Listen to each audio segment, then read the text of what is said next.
भगवान की जय। हृदय स्थित परमात्मा राम की जय।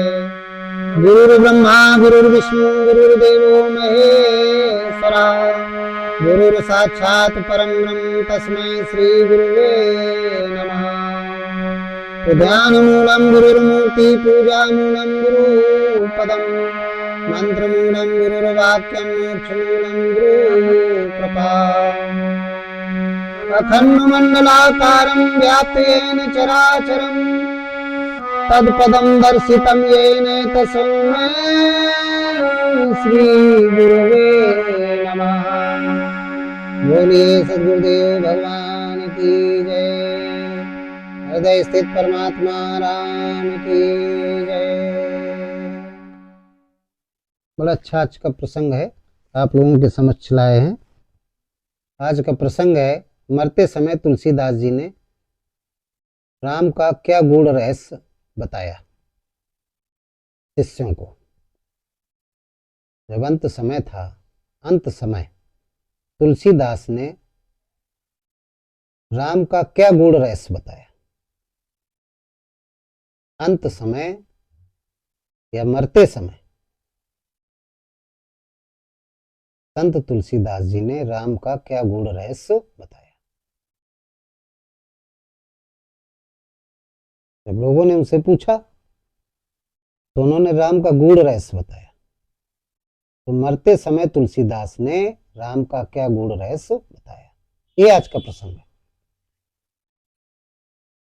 तो देखिए, ये प्रसंग है जब संत गोस्वामी तुलसीदास जी का अंतिम समय था, प्राण निकलने वाले थे, तो सारे लोगों ने उनको घेर लिया। जो भक्त थे सभी ने घेर लिया। तुलसीदास जी के प्राण निकलने वाले थे, तो उनसे लोगों ने पूछा कि गुरुजी आप तो संसार छोड़कर जा रहे हैं, आप श्री राम जी को हम लोग कहाँ ढूंढेंगे? आप कृपा करके बताएं, वो कैसे मिलेंगे, कहाँ मिलेंगे? आप थे तो आप बताया करते थे ज्ञान के माध्यम से, लेकिन अब कोई बताने वाला नहीं, तो वो भगवान कहाँ मिलेंगे? राम जी कहाँ मिलेंगे? तब तुलसीदास जी ने श्री राम के बारे में अपने भक्तों को, श्रद्धालुओं को, जिज्ञासुओं को बताया। उन्होंने कहा कि जितना पुराणों वेदों शास्त्रों में आप पढ़ेंगे,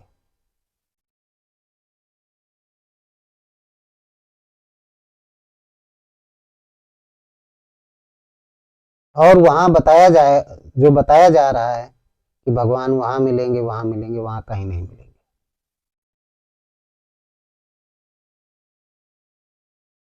बल्कि और आप अज्ञान के जाल में उलझते जाएंगे। परमात्मा और कहीं नहीं है। आप जितना लिखा हुआ है पुराणों में कि मथुरा में मिलेगा, काशी में मिलेगा, वृंदावन में मिलेगा, ये सब दृष्टांत है। हमने भी रामचरितमानस में दृष्टांत ही लिखा है। तो आप उसकी तलाश में उलझते जाएंगे और उलझते जाएंगे, भागेंगे संसार में, उसकी खोज में आप उलझते चले जाएंगे। यानी कहने का तात्पर्य कि आप पाखंड के जाल में फंसते चले जाएंगे, उलझ जाएंगे, बहुत ज्यादा उलझ जाएंगे। तो भक्तों ने कहा कि फिर क्या करें?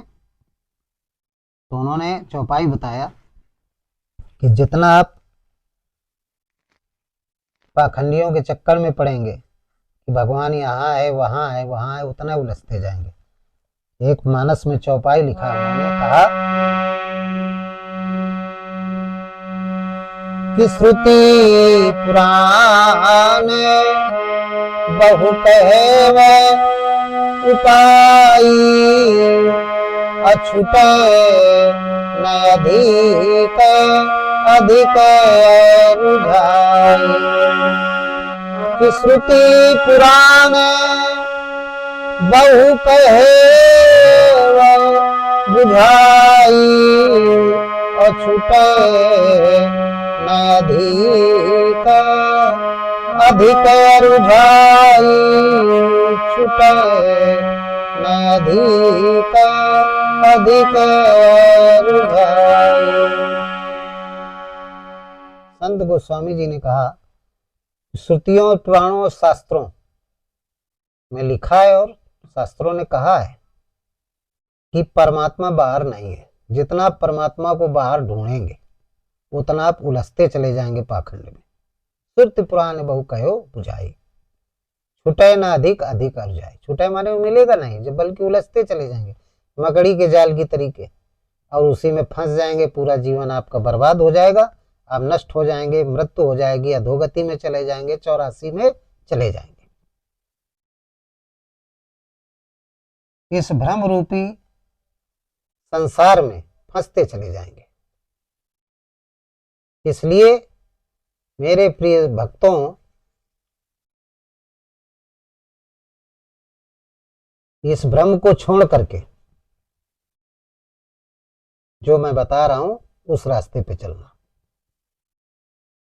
क्या रास्ता बताया? बोले कलयुग में परमात्मा और कहीं नहीं मिलेगा, ना मंदिर में मिलेगा, ना मस्जिद में मिलेगा, ना किसी धार्मिक स्थान में मिलेगा। धार्मिक स्थान कौन कौन है? हरिद्वार, काशी, मथुरा, चित्रकूट, अयोध्या, वृंदावन, ये सब धार्मिक स्थान जितने बनाए गए, यहाँ परमात्मा नहीं मिलेगा। यहाँ पर जाओगे तो आपको परमात्मा स्वरूप संत मिलेंगे, तत्वदर्शी सद्गुरु मिलेंगे। जाइए, तो केवल स्थान को देख करके ना भाग आइएगा। वहां पर जो तत्वदर्शी सद्गुरु एकांत है, वहां की जो वहां का एटमॉस्फियर है, वातावरण है, वो आध्यात्मिक तरंगों से युक्त है। जैसे मंदिर के अंदर आप जाते हैं तो वहां पर आध्यात्मिक तरंगे हैं। तो मंदिर के अंदर जाने में क्या होता है, आपके जो मन, जो टेढ़ा मन था, वो अंदर जाने पर मंदिर के सीधा हो जाता है। जितने विषय हैं वो सब मंदिर की सीढ़ियों के बाहर हो जाते हैं। काम, क्रोध, मद, लोभ, ईर्ष्या, द्वेष सब बाहर हो जाते हैं। जैसे मंदिर में गए, प्रवेश किया तो सब बाहर हो गए। उस मंदिर के अंदर जो आध्यात्मिक तरंगे हैं, किरणें हैं, उस परिवेश में जाने से किरणें आपके अंतःकरण में प्रवेश करती हैं तो सारे दुष्ट नष्ट हो जाते हैं। और फिर आप जिस मंदिर में गए हो, उस मंदिर में जिस देवता की मूर्ति रखी, वहां पे श्रद्धा आपकी लग जाती है और आप वहां पे पूजा करने लगते हैं। तो वही चीज यहाँ बता रहे हैं कि धार्मिक स्थान जाइए, मथुरा, वृंदावन, काशी, अयोध्या, हरिद्वार, इलाहाबाद, जितने भी धार्मिक स्थान हैं विश्व में, जाइए। जा करके वहां पर ये नहीं कि उन स्थानों को देखा, चाट बतासा खाया और भाग आए। जाइए, वहां तत्वदर्शी सदगुरु हैं, इनको साकार परमात्मा कहते हैं, आज भी हैं। उनसे मिलो, उनके सत्संग को सुनो, उनकी संगत करो, तो फिर श्रद्धा जागृत होगी और विश्वास होगा सदगुरु पर और संतों का साथ। जब संतों का साथ करोगे तो श्रद्धा होगा, विश्वास होगा, तब उस परमात्मा की कृपा होगी और वो परमात्मा आपको बता देगा कि मैं कैसे आपको मिलूंगा। तो वही संत गोस्वामी जी ने कहा कि इन स्थानों पे जाइए, लेकिन इस स्थानों पे जा करके सदगुरु की तलाश करिए। आपको विधि मिलेगी, वहां सदगुरु रहते हैं, विधि मिलेगी। अब बोले यदि आप पाखंडियों के चक्कर में पड़ जाएंगे तो फिर ईश्वर आपको नहीं मिलेगा। मैं भी पहले उलझा रहा, लेकिन बाद में सदगुरु की शरण में गया तो मैंने भी हृदय स्थित राम का भजन किया। वो परमात्मा हमारे चित्रकूट में, हमारे अंतःकरण में चित्रकूट है। चित्र को कूटस्थ करने, जब चित्र कूटस्थ हो जाता है तो अंतःकरण चित्रकूट बन जाता है, फिर वहां पे राम के दर्शन हो जाते हैं। क्योंकि राम कहाँ रहते हैं? चित्रकूट में रहते हैं। तो एक चित्रकूट ये बाहर और एक चित्रकूट आपके अंदर है। तो आप तो जो शिष्य थे, जिज्ञासु भक्त थे, उन्होंने कहा कि इस चित्रकूट को कैसे हम उत्पन्न करें अपने अंतःकरण में। तो उन्होंने कहा मन सहित इंद्रियों का निरोध करो। अपनी इंद्रियां, जो आप लोगों की इंद्रियां संसार में फैली हुई हैं, मेरी भी पहले फैली हुई थी, तो मेरी पत्नी ने मुझको ज्ञान दिया, ग्लानि हुई तो मैंने अपनी इंद्रियों का कूटस्थ किया, अपने बस में किया, संयमित किया, मन को संयमित किया, तो हमारा अंतःकरण हो गया चित्रकूट। फिर हमको हमारे अंतःकरण में ही राम के दर्शन हुए। बाहर कहीं नहीं मुझे हुए, ये तो दृष्टांत रूप में लिख दिया गया। भगवान की जो दर्शन हुए वो परमात्मा के, वो अंतःकरण में, हमारे अंतःकरण में राम के दर्शन हुए हमको, बाहर कहीं चित्रकूट नहीं, अंदर चित्त का कूटस्थ जब मैंने किया, मेरी आसक्ति पत्नी में लगी थी, माया में लगी थी। पत्नी कौन है? स्त्री, माया, माया में लगी थी। माया से मैं जब विरक्त हो गया, भगवान के चरणों में भक्त हो गया, जुड़ गया, तो हमारा अंतःकरण पवित्र हो गया, हमारा अंतःकरण चित्रकूट हो गया। चित्र को हमने कूटस्थ कर लिया। मन बुद्धि चित्त अहंकार, ये अंतःकरण है सूक्ष्म शरीर का। मन को कब्जे में किया, चित्त को कब्जे में किया, कूटस्थ किया, तो परमात्मा अंतःकरण में हमारी बुद्धि स्थिर हो गई, निर्णय लिया, भजन करने लगे। मन योजना बनाता है, बुद्धि निर्णय लेती है, तब चित्त लग जाता है, कूटस्थ हो जाता है, तो राम की प्राप्ति हो जाती है। ऐसे हमें राम की प्राप्ति हुई। हमने जो मानस में लिखा है ये अंतःकरण का, रचि महेश निज मानस राखा, पाए सु समय शिवासन भाखा है। ये भगवान शंकर का है, हमारे गुरु हैं, आध्यात्मिक गुरु हैं, उनका मानस है। उनकी प्रेरणा से हम लिख पाए, उनकी प्रेरणा से हम लिख पाए, उनका आदेश हुआ तभी हम लिख पाए। वो जागृत हुए। कर्पूर गौरम करुणावतारम संसार सारम भुजगेंद्रहारम सदा वसंतम हृदयारविंदे भवनम भवानी सहितम नमामि, लिखा है कि करे पूरे।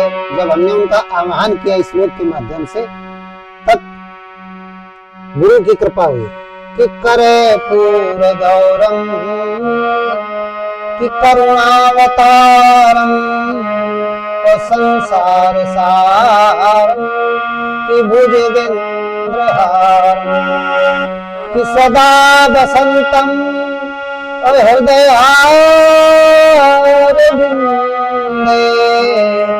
भवनम भवानी च सहितं नमामि। जब हमने सदगुरु शंकर भगवान का आह्वान किया कि हमारे हृदय में आप निवास करें, आ जाइए, जागृत हो जाइए, विद्यमान हो जाइए, तो हमारा जो टेढ़ा मन है वो सीधा हो जाए। कर्पूर गौरम करुणावतारम संसार सारम भुजगेंद्रहारम सदा वसंतम हृदयारविंदे भवनम भवानी सहितम नमामि। हमने उनको प्रणाम किया तो उनकी प्रेरणा हुई, हमारे मन में वो प्रकट हुए, और तब हमारे मन में योजना बनी, बुद्धि ने निर्णय लिया, चित्त हमारा लग गया राम कथा लिखने में, तब मैं लिख पाया राम कथा। तो परमात्मा हमारे हृदय में प्रकट हुआ था। ये तो दृष्टांत के हिसाब से हमने बना दिया, बिना दृष्टांत के सिद्धांत समझ में नहीं आता है। तो उन्होंने बताया कि श्रुत प्राण बहु कहो बुझाई अछूटे न अधिक अधिक उर्जाई। यदि आप इनके चक्कर में पड़ जाओगे, बाहर ढूंढने के चक्कर में, तो आप परेशान हो जाएंगे, आपको परमात्मा नहीं मिलेगा।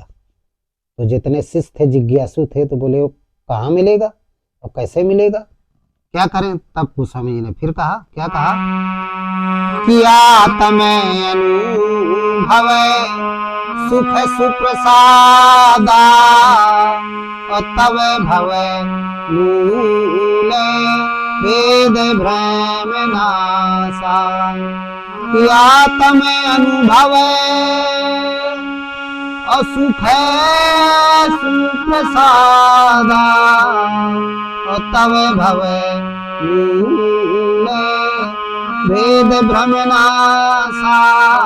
तब भव मूल वेद भ्रम नासा। उन्होंने कहा, संत गोस्वामी जी ने, कि आत्म अनुभव सुख सुप्रसादा तव भव भेद मूल भ्रम नासा। तव भव मूल भेद भ्रम नासा। जब आत्मज्ञान हो जाएगा, आपको एक परमात्मा का चिंतन करेंगे, हृदय स्थित राम का चिंतन करेंगे, तो आपके अंदर आत्मज्ञान हो जाएगा। और जब आत्मज्ञान हो जाएगा, तब जितने भी राम के चरित अंतःकरण में प्रसुप्त अवस्था में, वो सब जागृत हो जाएंगे। जब जागृत हो जाएंगे, तब क्या होगा?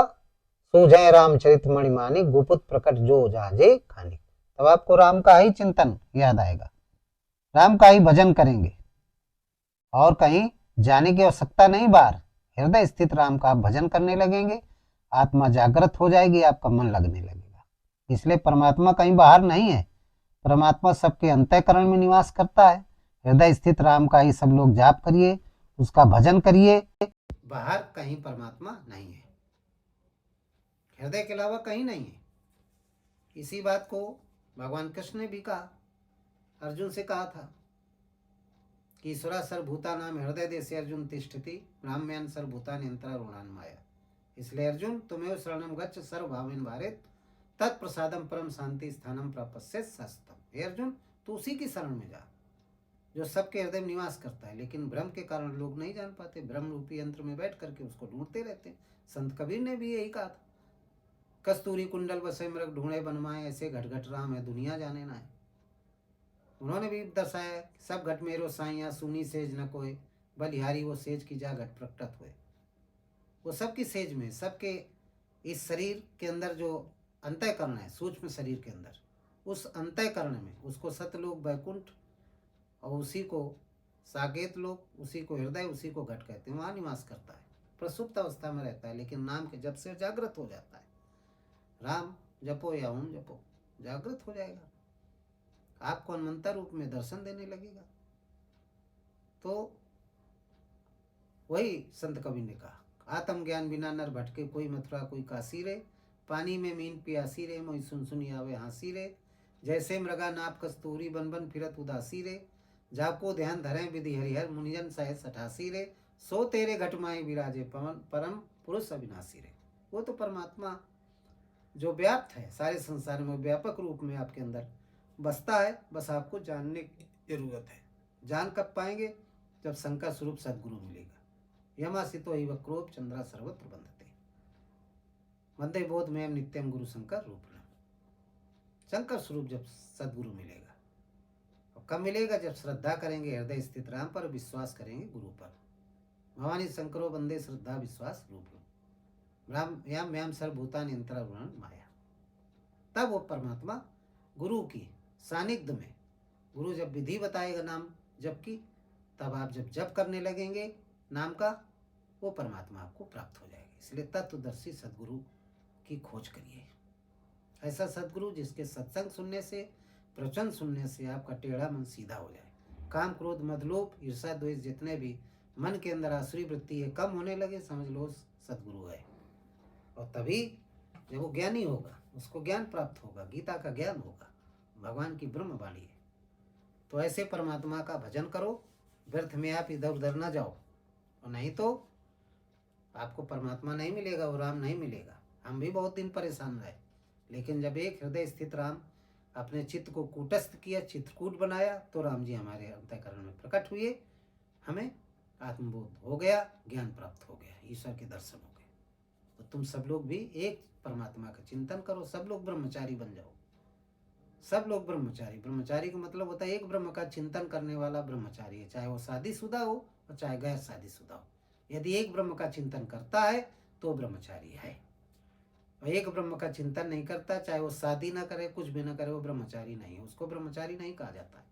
असली ब्रह्मचारी एक परमात्मा का चिंतन करे, सारे संसार से, विषयों से अपने इंद्रियों को, मन को विरक्त करके अनुरक्त हो जाए हृदय स्थित राम में, परमात्मा में, जो कण कण में व्याप्त है। उस पे जब आप मन सहित इंद्रियों का निरोध करके चित्त वृत्ति को लगा लेंगे, तो आप ब्रह्मचारी हो जाएंगे, आपके अंदर आत्मा जागृत हो जाएगी।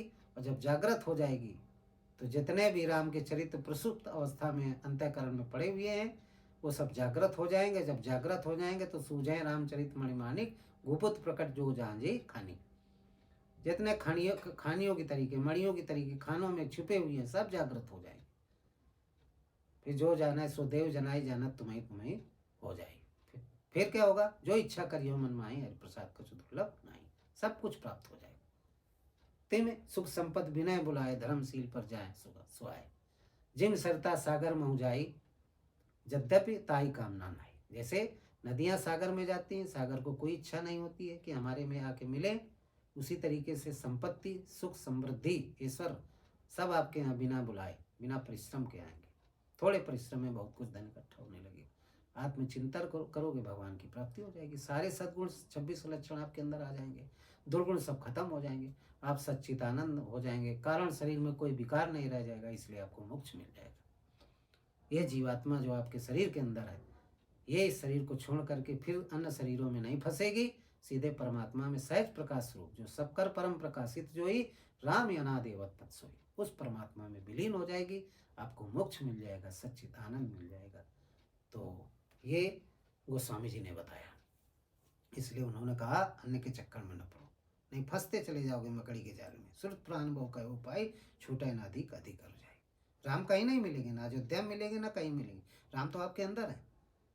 इसलिए हम तो प्राण त्याग रहे हैं, आपको, आप लोगों को सही बात बताया जा रहा है।